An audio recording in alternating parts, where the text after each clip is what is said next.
Hello students, good morning. Welcome to Bhaskar classes. ನಾನು ನಿಮ್ಮ Bhaskar, assistant professor of commerce, GFGC Magadi. Last sessions ಅಲ್ಲಿ 5 method of interest calculations ನ ಯಾವ ರೀತಿ calculate ಮಾಡಬೇಕು ಇಂಟ್ರೆಸ್ಟ್ ಪೋರ್ಷನ್ ಮತ್ತು ಕ್ಯಾಶ್ ಪ್ರೈಸ್ ಪೋರ್ಷನ್ ಅಂದ್ಬಿಟ್ಟಿದೆ ತಿಳ್ಕೊಂಡಿದ್ವಿ.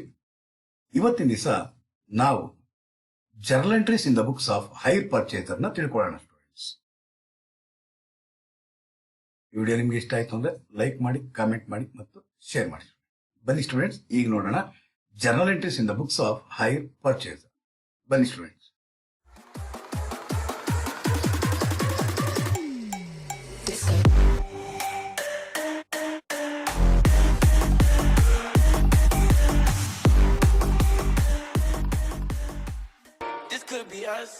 So back to what I was saying. Could be us.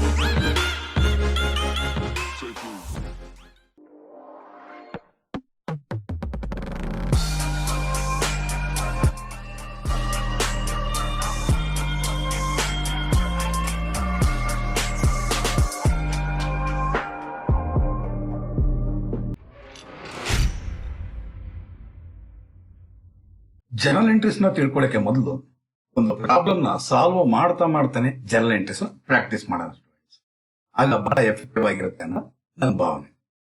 So 43ನೇ problem last session ಅಲ್ಲಿ complete ಮಾಡಿದ್ವಿ.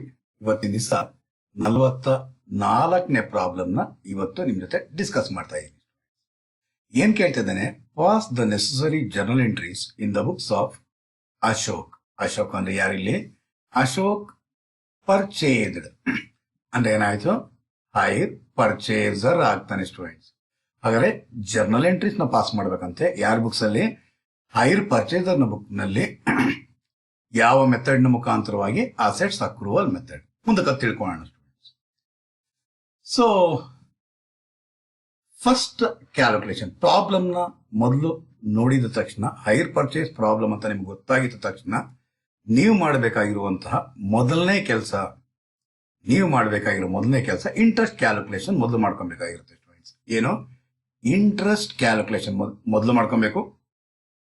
ಎರಡನೇದು ಡಿಪ್ರಿಸಿಯೇಷನ್ ಕ್ಯಾಲ್ಕುಲೇಷನ್, ಆಮೇಲೆ ಜರ್ನಲ್ ಎಂಟ್ರೀಸ್ ಮಾಡಬೇಕಾಗಿರುತ್ತೆ ಸ್ಟೂಡೆಂಟ್ಸ್. ಹಾಗಾದ್ರೆ ಫಸ್ಟ್ ನಾವು ಮಾಡಬೇಕಾಗಿರೋದು ಇಂಟ್ರೆಸ್ಟ್ ಕ್ಯಾಲ್ಕುಲೇಷನ್ ಮೊದಲು ಮಾಡ್ಕೊಬೇಕು, ಆಮೇಲೆ ಡಿಪ್ರಿಸಿಯೇಷನ್. ಇವೆರಡನ್ನೂ ನೋಡಿಕೊಂಡು ನಾವೇನ್ ಮಾಡ್ಬೇಕಾಗಿರುತ್ತೆ? ಜರ್ನಲ್ ಎಂಟ್ರೀಸ್ ಪಾಸ್ ಮಾಡ್ಬೇಕಾಗಿರುತ್ತೆ ಸ್ಟೂಡೆಂಟ್ಸ್. ಹಾಗಾದ್ರೆ ಪ್ರಾಬ್ಲಮ್ ಒಂದ್ಸಲಿ ನೋಡ್ಕೊಳ್ಳೋಣ. ಇಂಟ್ರೆಸ್ಟ್ ಕ್ಯಾಲ್ಕುಲೇಷನ್ ಮೊದಲು ಎಷ್ಟನೇ ಮೆಥಡ್ ಅಂತ ನೋಡ್ಕೊಂಡು ಆಮೇಲಿಂದ ಇಂಟ್ರೆಸ್ಟ್ ಕ್ಯಾಲ್ಕುಲೇಷನ್ ಮಾಡೋಣ. Ashok purchase a machinery and a hire purchase system on 1st January 2010. 1/1/2010 ಅಲ್ಲಿ ಮಿಷಿನರಿನ HPS ಮುಖಾಂತರ ಪರ್ಚೇಸ್ ಮಾಡಿದಾರಂತೆ. ಕ್ಯಾಶ್ ಪ್ರೈಸ್ ಎಷ್ಟಂತೆ ಸ್ಟೂಡೆಂಟ್ಸ್? 74,500. ಹಾಗಾದ್ರೆ ಕ್ಯಾಶ್ ಪ್ರೈಸ್ 74,500. ಏನ್ ಮಾಡ್ಬೇಕು? ಇದನ್ನ ಒಂದು ಬಾಕ್ಸ್ ಅಲ್ಲಿ ಹಾಕ್ಬಿಡೋಣ student. Fine. On signing of an agreement ₹20,000. ಹಾಗಾದ್ರೆ ಸೈನ್ ಮಾಡುವಾಗ ಕೊಡುವಂತಹ ಅಮೌಂಟ್ ನಾವೇನಂತ ಕರಿತೀರಾ? Down payment. ಎಷ್ಟಂತೆ ಸ್ಟೂಡೆಂಟ್ಸ್? 20,000 ಅಂತೆ. And the balance in 3 instalments. ಎಷ್ಟು ಇನ್ಸ್ಟಾಲ್ಮೆಂಟ್ ಅಂತೆ ಸ್ಟೂಡೆಂಟ್ಸ್? 1, 2, 3 ಇನ್ಸ್ಟಾಲ್ಮೆಂಟ್ಸ್ ಅಂತೆ. 3 ಇನ್ಸ್ಟಾಲ್ಮೆಂಟ್ಸ್ ಅಂತೆ. ಎಷ್ಟೆಷ್ಟಂತೆ ಒಂದೊಂದು ಇನ್ಸ್ಟಾಲ್ಮೆಂಟ್? 20,000 ಈಚ್. ಹಾಗಾದ್ರೆ 3 ಇನ್ಸ್ಟಾಲ್ಮೆಂಟ್ಗಳು 20,000 ಅಂತೆ. 20,000, 20,000, 20,000. 5% ರೇಟ್ ಆಫ್ ಇಂಟ್ರೆಸ್ಟ್ ಅಂತೆ. ಹಾಗಾದ್ರೆ ರೇಟ್ ಆಫ್ ಇಂಟ್ರೆಸ್ಟ್ ಎಷ್ಟಂತೆ ಸ್ಟೂಡೆಂಟ್ಸ್? 5%. ಹಾಗಾದ್ರೆ ಕ್ಯಾಶ್ ಪ್ರೈಸ್ ಕೊಟ್ಟಿದ್ದಾನೆ, ಡೌನ್ ಪೇಮೆಂಟ್ ಕೊಟ್ಟಿದ್ದಾನೆ, ಇನ್ಸ್ಟಾಲ್ಮೆಂಟ್ ಅಮೌಂಟ್ ಕೊಟ್ಟಿದ್ದಾನೆ. ನಾವು ಮಾಡಬೇಕಾಗಿರೋದೇನು? ಇವಾಗ ಇಷ್ಟನ್ನು ಆಡ್ ಮಾಡಬೇಕು. ಹಾಗಾದ್ರೆ ಬರೋದೆಷ್ಟು ಸ್ಟೂಡೆಂಟ್ಸ್? 80,000 ರೂಪಾಯಿ ಆಯ್ತು.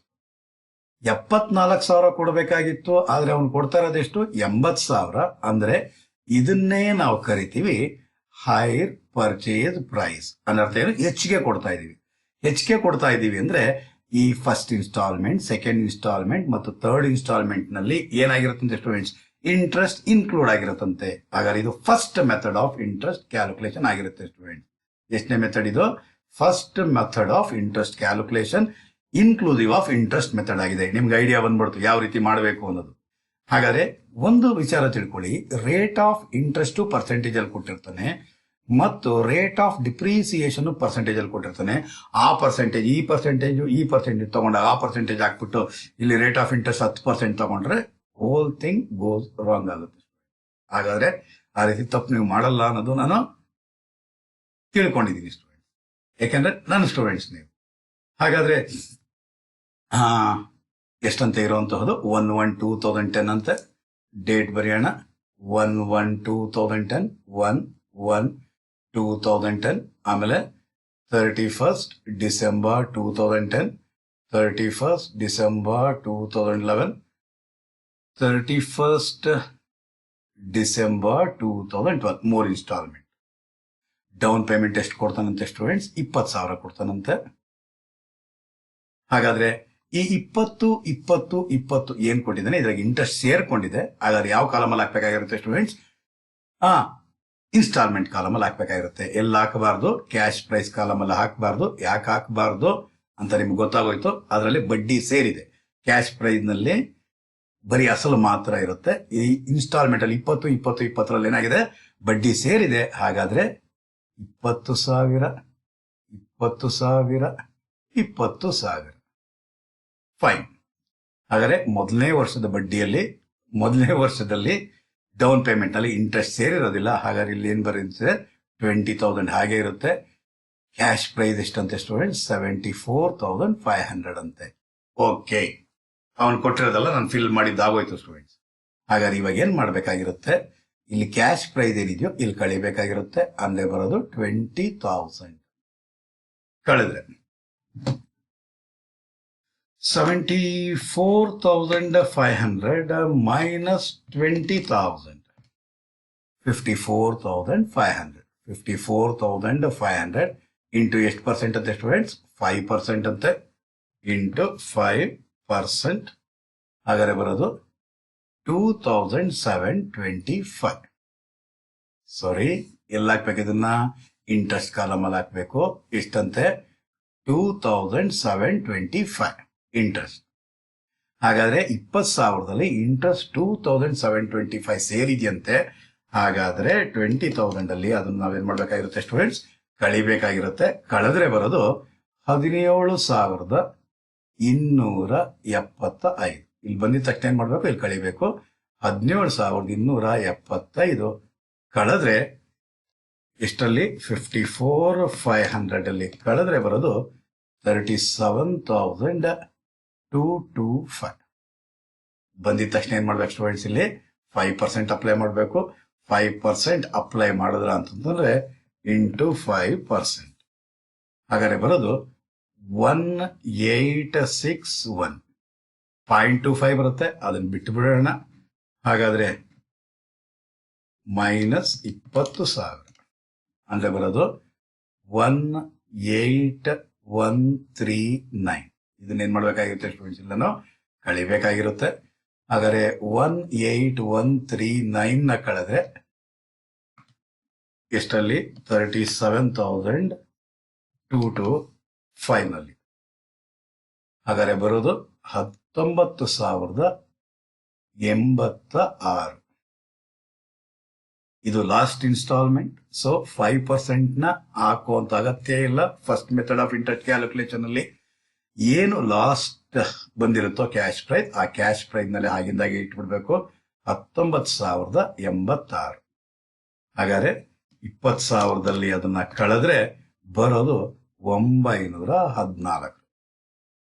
ಈಗ ಟೋಟಲ್ ಹಾಕೊಳ್ಳಿ. ಏನೇನು? 914 ಪ್ಲಸ್ 1861 ಪ್ಲಸ್ 2725 ಬರುವಂತಹದ್ದು 5,500. ಅದೇ ರೀತಿಯಲ್ಲಿ ಕ್ಯಾಶ್ ಹೈ ಇನ್ಸ್ಟಾಲ್ಮೆಂಟ್ ನ ಟೋಟಲ್ ಮಾಡಲು ಬರೋದು 80,000. ಹಾಗಾದ್ರೆ ಇಲ್ಲಿ ಬರಬೇಕಾಗಿರೋದು 74,500 ಇದೆ ಟೋಟಲ್ ಕ್ಯಾಶ್ ಪ್ರೈಸ್ ಆಗಿರುತ್ತೆ. ಒಂದ್ಸಲಿ ವೆರಿಫೈ ಮಾಡೋಣ. 20,000 ಪ್ಲಸ್ 17, 275 ಪ್ಲಸ್ 18,139 ಪ್ಲಸ್ 19086 ಎಸ್ 74,500. ಏನಕ್ಕೋಸ್ಕರ ಇದನ್ನ ನಾನು ವೆರಿಫೈ ಮಾಡ್ತೀನಿ ಅಂತಂದ್ರೆ, ಅಕಸ್ಮಾತ್ ಮಿಸ್ಟೇಕ್ ಏನಾದ್ರು ಆಗ್ಬಿಟ್ಟಿದ್ರೆ ಇಲ್ಲಿ 7 ಅಂತ ಕಾಣಿಸಕ್ ಬದಲಾಗಿ 2 ಅಂತ ಏನಾದ್ರು ಬರೆದು ಬಿಟ್ಟಿದ್ದು ಎಂಟ್ರೀಸ್ ನಲ್ಲಿ ಮತ್ತೆ 2 ಅಂತ ಮಾಡಿದ್ರೆ, ಅಥವಾ ಇಲ್ಲಿ 7 ಅಂತ ಬರೆದು ಇಲ್ಲಿ 2 ಅಂತ ಮಾಡಿದ್ರೆ ಇದು ಟ್ಯಾಲಿ ಆಗೋದಿಲ್ಲ ಸ್ಟೂಡೆಂಟ್ಸ್. Clear students? ಅದಕ್ಕೋಸ್ಕರ ಒಂದ್ಸಲಿ ವೆರಿಫೈ ಮಾಡ್ಕೊಂಡ್ಬಿಡೋಣ. ಎಷ್ಟು ಟೈಮ್ ಹಿಡಿಯೋದಿಲ್ಲ, ಫಾಸ್ಟ್ ಆಗಿ ಕ್ಯಾಲ್ಕುಲೇಟ್ ನೀವು ಮಾಡಬಹುದು. ಹಾಗಾದ್ರೆ ಇಂಟ್ರೆಸ್ಟ್ ಕ್ಯಾಲ್ಕುಲೇಷನ್. ಹಾಗಾದ್ರೆ ಡೌನ್ ಪೇಮೆಂಟ್ 20,000. ಅದೇ ರೀತಿಯಲ್ಲಿ interest, first instalment interest, second instalment interest, third instalment interest ಆಗಿರುತ್ತೆ ಸ್ಟೂಡೆಂಟ್. ಅದೇ ರೀತಿಯಲ್ಲಿ instalment amount towards cash price, instalment amount towards cash price, instalment amount towards cash price ಆಗಿರುತ್ತೆ ಸ್ಟೂಡೆಂಟ್. ಇದು first instalment, second instalment amount, third instalment. So terms ಗೊತ್ತಾಗೋಯ್ತು ನಿಮ್ಗೆ. ನೀವು calculate ಮಾಡಬೇಕಾಗಿರೋದು depreciation. ಹಾಗಾದ್ರೆ ಡಿಪ್ರಿಸಿಯೇಷನ್ ನ ಕ್ಯಾಲ್ಕುಲೇಟ್ ಮಾಡೋದು ಯಾವಾಗ್ಲೇ ಹಾಕೊಳ್ಳಿ ಸ್ಟೂಡೆಂಟ್ಸ್, ಟೋಟಲ್ ಕ್ಯಾಶ್ ಪ್ರೈಸ್ ಮೇಲೆ. ಮತ್ತೆ ರಿಪೀಟ್ ಮಾಡ್ತೀನಿ, ಡಿಪ್ರಿಸಿಯೇಷನ್ ನಾವು ಕ್ಯಾಲ್ಕುಲೇಟ್ ಮಾಡೋದು ಟೋಟಲ್ ಕ್ಯಾಶ್ ಪ್ರೈಸ್ ಮೇಲೆ ಆಗಿರುತ್ತೆ ಸ್ಟೂಡೆಂಟ್. ನಿಮ್ಗೆ ಗೊತ್ತಿರೋ ಪ್ರಕಾರವಾಗಿ ಪಿಯುಸಿನ ಆಲ್ರೆಡಿ ಓದಿರ್ತೀರ, ಹಲವಾರು ಮೆಥಡ್ಸ್ ಇದೆ. ಇಲ್ಲಿ ಹೈರ್ ಪರ್ಚೇಸ್ ಸಿಸ್ಟಮ್ ನಲ್ಲಿ 2 ಮೆಥಡ್ ಮುಖಾಂತರ ಡಿಪ್ರಿಸಿಯೇಷನ್ ಚಾರ್ಜ್ ಮಾಡ್ತಾರೆ. ಯಾರು? Hire purchase. ಒಂದು ಸ್ಟ್ರೈಟ್ ಲೈನ್ ಮೆಥಡ್, ಇದನ್ನೇ ಕರಿತೀವಿ ನಾವು original cost method. Straight line method ಅಥವಾ ಒರಿಜಿನಲ್ ಕಾಸ್ಟ್ ಮೆಥಡ್ ಅಂತ ಕೂಡ ಕರಿತೀವಿ. ಇನ್ನೊಂದಿದೆ ರೆಡ್ಯೂಸಿಂಗ್ ಬ್ಯಾಲೆನ್ಸ್ ಮೆಥಡ್, ಅದನ್ನೇ ಇನ್ನೊಂದು ರೀತಿಯಲ್ಲಿ ಕರಿತೀವಿ ಡಿಮಿನಿಷಿಂಗ್ ಬ್ಯಾಲೆನ್ಸ್ ಮೆಥಡ್. ಹಾಗಾದ್ರೆ ಸ್ಟ್ರೈಟ್ ಲೈನ್ ಮೆಥಡ್ ಅಂತಂದ್ರೆ ಪ್ರತಿ ವರ್ಷ ಒರಿಜಿನಲ್ ಕಾಸ್ಟ್ ಮೇಲೆ ಡಿಪ್ರಿಸಿಯೇಷನ್ ಕ್ಯಾಲ್ಕುಲೇಟ್ ಮಾಡ್ತೀವಿ. ಹಾಗಾದ್ರೆ ಈ ಪ್ರಾಬ್ಲಮ್ ನಲ್ಲಿ, ಈಗ ಇರುವಂತಹ ಪ್ರಾಬ್ಲಮ್ ನಲ್ಲಿ ಕ್ಯಾಶ್ ಪ್ರೈಸ್ ಎಷ್ಟಿದೆ ಸ್ಟೂಡೆಂಟ್ಸ್? ಕ್ಯಾಶ್ ಪ್ರೈಸ್ ಎಷ್ಟಿದೆ? 74,500 ಇದೆ. ಇದ್ರ ಮೇಲೆ ಎಷ್ಟು ಪರ್ಸೆಂಟ್ ಇದೆ? Less first year depreciation. ಎಷ್ಟರ ಮೇಲೆ? 74,500 ಮೇಲೆ 74,500 ಮೇಲೆ 10%, 10/100 ಅಂದ್ರೆ ಬರೋದು 7,450. ಲೆಸ್ ಮಾಡಿದ್ಮೇಲೆ 74,500 ಮೈನಸ್ 7,450, ಹಾಗಾದ್ರೆ ಬರುವಂತದ್ದು 67,050. Next less second year depreciation. Second year depreciation ಕೂಡ ಇದ್ರ ಮೇಲೆ ಕ್ಯಾಲ್ಕುಲೇಟ್ ಮಾಡ್ತೀವಿ. ಅಂದ್ರೆ 74,500 ಇಂಟು 10% ಅಂದ್ರೆ 7,450 ಮೈನಸ್ 7,450 ಅಂದ್ರೆ ಬರೋದು 59,600. ಅದೇ ರೀತಿಯಲ್ಲಿ ಮತ್ತೆ ಥರ್ಡ್ ಇಯರ್ ಡಿಪ್ರಿಸಿಯೇಷನ್ ಎಷ್ಟು ಅಂದ್ರೆ 7,450. ಫೋರ್ತ್ ಇಯರ್ ಡಿಪ್ರಿಸಿಯೇಷನ್ ಎಷ್ಟು ಅಂದ್ರೆ 7,450. ಫಿಫ್ತ್ ಇಯರ್ ಡಿಪ್ರಿಸಿಯೇಷನ್ ಎಷ್ಟು ಅಂದ್ರೆ 7,450. Clear student? ಇದು ನಾವೇನಂತ ಕರಿತೀರಾ? ಸ್ಟ್ರೈಟ್ ಲೈನ್ ಮೆಥಡ್ ಅಂತ ಕರಿತೀವಿ. ಏನಂತ ಕರಿತೀರಾ? ಸ್ಟ್ರೈಟ್ ಲೈನ್ ಮೆಥಡ್ ಅಂತ ಕರಿತೀರಾ. Clear students? 1 year straight line method ನಲ್ಲಿ ಅವನೇನಾದ್ರು ಕೇಳಿದ್ರೆ ಜರ್ನಲ್ ಎಂಟ್ರೀಸ್ ಅಥವಾ ಲೆಡ್ಜರ್ ಅಕೌಂಟ್ ಪ್ರಿಪೇರ್ ಮಾಡು ಅಂತ ಹೇಳಿದ್ರೆ 1 ಇಯರ್ದು ಕಂಡು ಹಿಡಿದ್ರೆ ಎಲ್ಲಾ ವರ್ಷಕ್ಕೂ ಅದೇನೆ ಡಿಪ್ರಿಸಿಯೇಷನ್ ಅಮೌಂಟ್ ಆಗಿರುತ್ತೆ ಸ್ಟೂಡೆಂಟ್ಸ್. ಅಷ್ಟು ವರ್ಷಗಳು ಡಿಪ್ರಿಸಿಯೇಷನ್ ಕಂಡುಹಿಡಿಯುವಂತ ಅಗತ್ಯ ಇಲ್ಲ. ಮೊದಲನೇ ವರ್ಷ ಎಷ್ಟು ಡಿಪ್ರಿಸಿಯೇಷನ್ ಇರುತ್ತೋ ಅದೇನೆ ಪ್ರತಿ ವರ್ಷಗಳ ಡಿಪ್ರಿಸಿಯೇಷನ್ ಆಗಿರುತ್ತೆ, ಆನ್ಯುಯಲ್ ಪರ್ ಆನಮ್. ಅದು ಜ್ಞಾಪಕ ಇರಬೇಕು ಸ್ಟೂಡೆಂಟ್. ಈಗಿವಾಗ ರೆಡ್ಯೂಸಿಂಗ್ ಬ್ಯಾಲೆನ್ಸ್ ಮೇಲೆ, ರೆಡ್ಯೂಸಿಂಗ್ ಅಂದ್ರೆ ಕಡಿಮೆ ಆಗ್ತಾ ಇರೋದು, ಡಿಮಿನಿಷಿಂಗ್ ಅಂದ್ರೆ ಕಡಿಮೆ ಆಗ್ತಾ ಇರೋದು. ಯಾವ ರೀತಿ? Cash price of an asset ಎಷ್ಟಿದೆ? 74,500 ಇದೆ. ಲೆಸ್ ಫಸ್ಟ್ ಇಯರ್ ಡಿಪ್ರಿಸಿಯೇಷನ್ ಎಷ್ಟರ ಮೇಲೆ ಕ್ಯಾಲ್ಕುಲೇಟ್ ಮಾಡಬೇಕು? 74,500 ಇಂಟು 10% ಅಂದ್ರೆ ಬರೋದು 7,450. 74,500 ಅಲ್ಲಿ ಫಸ್ಟ್ ಇಯರ್ ಡಿಪ್ರಿಸಿಯೇಷನ್ ಕಳೆದ್ರೆ ಬರೋದು ಎಷ್ಟು ಬರುತ್ತೆ ಸ್ಟೂಡೆಂಟ್ಸ್? 67,050. ಈಗೆಲ್ಲ ಮಾಡಿದ್ವಿ ನಾವು. ನೆಕ್ಸ್ಟ್ ಆಮೇಲೆ ಏನ್ ಮಾಡ್ತೀವಿ? Less second year depreciation. 2ನೇ ವರ್ಷದ ಡಿಪ್ರಿಸಿಯೇಷನ್ ಮಾಡಬೇಕು ಅಂದ್ರೆ ನೋಡ್ರಿ ಇದ್ರ ಮೇಲೆ ಕ್ಯಾಲ್ಕುಲೇಟ್ ಮಾಡಬೇಕಾಗಿರುತ್ತೆ ಸ್ಟೂಡೆಂಟ್ಸ್. ರೆಡ್ಯೂಸಿಂಗ್, ಕಡಿಮೆ ಆಗ್ತಾ ಇರುತ್ತೆ. ನೋಡ್ರಿ, ಮೊದಲನೇ ವರ್ಷ ಇದ್ದಿದ್ದು ಅಸೆಟ್ ವ್ಯಾಲ್ಯೂ ಇಷ್ಟು, ಆದ್ರೆ ಎರಡನೇ ವರ್ಷ ಇರೋದು ಇಷ್ಟು. ಇಷ್ಟು ಅಂದ್ರೆ ಎಷ್ಟು? 67,050. ಇದ್ರ ಮೇಲೆ ಕ್ಯಾಲ್ಕುಲೇಟ್ ನೀವು ಮಾಡಬೇಕಾಗಿರುತ್ತೆ ಸ್ಟೂಡೆಂಟ್. ಹಾಗಾದ್ರೆ 67050 ಇಂಟು 10/100, 10%. ಅಂದ್ರೆ ಬರುವಂತಹದ್ದು 6705 ಬರುತ್ತೆ ಸ್ಟೂಡೆಂಟ್ಸ್. 6705 ಬರುತ್ತೆ. ಹಾಗಾದ್ರೆ 67050 ಇಂಟು 10% ಕಳೆದ್ರೆ ಬರುವಂತಹದ್ದು 60,345. ಈಗ next less third year depreciation ನಾವು ಕ್ಯಾಲ್ಕುಲೇಟ್ ಮಾಡಬೇಕು ಅಂದ್ರೆ ಇದ್ರ ಮೇಲೆ ಕ್ಯಾಲ್ಕುಲೇಟ್ ಮಾಡಬೇಕಾಗಿರುತ್ತೆ ಸ್ಟೂಡೆಂಟ್ಸ್. ಇಷ್ಟರ ಮೇಲೆ 60,345 ಇಂಟು 10/100 ಅಂದ್ರೆ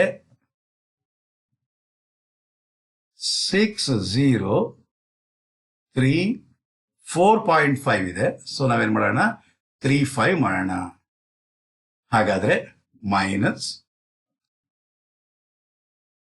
54,310 ಬರುತ್ತೆ ಸ್ಟೂಡೆಂಟ್ಸ್. ಎಲ್ಲಿವರೆಗೂ ಮಾಡ್ಕೊಂಡು ಹೋಗ್ಬೇಕು? ನಮ್ಗಿರೋ ಇನ್ಸ್ಟಾಲ್ಮೆಂಟ್ ಎಷ್ಟು? 3 ಇನ್ಸ್ಟಾಲ್ಮೆಂಟ್ ಇದೆ ನೋಡ್ರಿ. First year depreciation, second year depreciation, third year depreciation. ಸಾಕು ನಮ್ಗೆ. ಈ ಪ್ರಾಬ್ಲಮ್ಗೆ ಎಷ್ಟು ಬೇಕಾಗಿದೆಯೋ ಅಷ್ಟು ಕ್ಯಾಲ್ಕುಲೇಟ್ ಮಾಡಿದೀವಿ. ಸೊ ಇಲ್ಲಿ ನೀವು ಗಮನ ಹರಿಸಬೇಕಾಗಿರುವಂತಹದ್ದೇನು? ಇಲ್ಲಿ ಗಮನ ಹರಿಸಬೇಕಾಗಿರೋದು ಇದು ಸ್ಟ್ರೈಟ್ ಲೈನ್ ಮೆಥಡ್. ಇದು ಏನು? Straight line method of depreciation. ಈ ರೀತಿ ಇದನ್ನೇನಂತ ಕರೀತಾರೆ ಸ್ಟೂಡೆಂಟ್ಸ್? ಇದನ್ನ ರೆಡ್ಯೂಸಿಂಗ್ ಬ್ಯಾಲೆನ್ಸ್ ಮೆಥಡ್ ಅಂತ ಅವ್ರು ಹೇಳ್ತೀವಿ, ಅಥವಾ ಡಿಮಿನಿಷಿಂಗ್ ಬ್ಯಾಲೆನ್ಸ್ ಮೆಥಡ್ ಅಂತ ಆದ್ರೂ ಕರಿತೀವಿ ಸ್ಟೂಡೆಂಟ್ಸ್.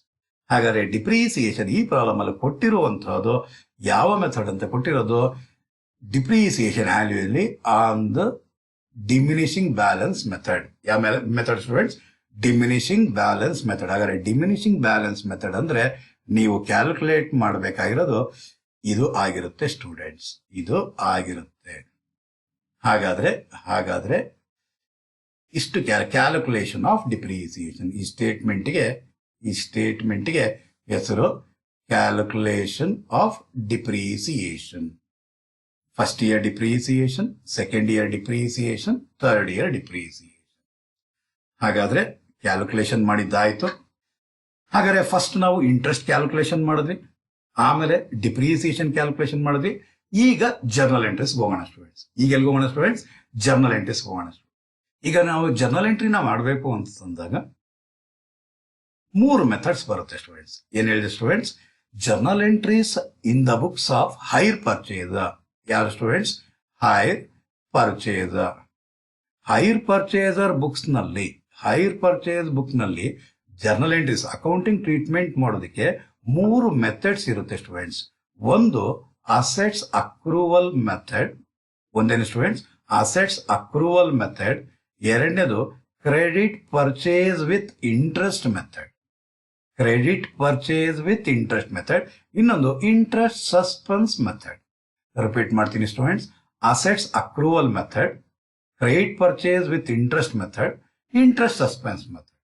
ಹಾಗಾದ್ರೆ credit purchase with interest method ಅನ್ನೋದು ನಿಮ್ಮ ಸಿಲೆಬಸ್ ನಲ್ಲಿಲ್ಲ. ಇಂಟ್ರೆಸ್ಟ್ ಸಸ್ಪೆನ್ಸ್ ಮೆಥಡ್ ಅನ್ನೋದು ನಿಮ್ಮ ಸಿಲೆಬಸ್ ನಲ್ಲಿಲ್ಲ. ಹಾಗಾದ್ರೆ ನಿಮ್ಮ ಸಿಲೆಬಸ್ ನಲ್ಲಿರೋದು assets accrual method only.